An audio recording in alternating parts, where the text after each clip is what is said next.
കുട്ടികൾ സ്കൂളിൽ നിന്നും വരാറായി, ഒന്ന് വെയിറ്റ് ചെയ്താൽ അവർക്ക് കണ്ടിട്ട് പോകാമായിരുന്നു എന്ന് പറഞ്ഞു. ഞാൻ പറഞ്ഞു വെയിറ്റ് ചെയ്യാം സുഖേട്ടെന്ന് പറഞ്ഞു. വെയിറ്റ് ചെയ്തു. ഫോട്ടോയൊക്കെ എടുത്തിട്ട് ഞാൻ ഇറങ്ങിക്കോട്ടെ സുഖേട്ടെന്ന് ചോദിച്ചപ്പോൾ സുഖേട്ടൻ പറഞ്ഞു, അങ്ങനെ ഇങ്ങ് പോയാൽ എങ്ങനെ, തരാനുള്ളത് തന്നേച്ച് പോയാലല്ലേ പറ്റുള്ളൂ.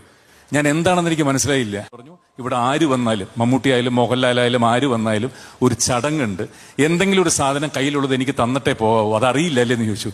ഞാൻ പറഞ്ഞു എനിക്കറിയില്ല, എൻ്റെ കയ്യിലിപ്പോൾ വേറെ ഇരിക്കുന്ന കൂളിംഗ് ഗ്ലാസ് ഇല്ലേ, തന്നിട്ട് പോകണം എന്ന് പറഞ്ഞു.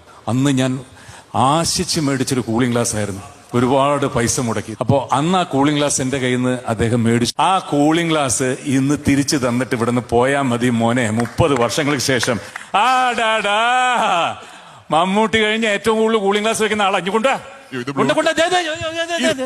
Bluetooth cooling glass. അയ്യോ, ബ്ലൂടൂത്ത് കൂളിംഗ് ഗ്ലാസ്. എന്തായാലും സന്തോഷം. ഇത് അടുത്ത സിനിമയിൽ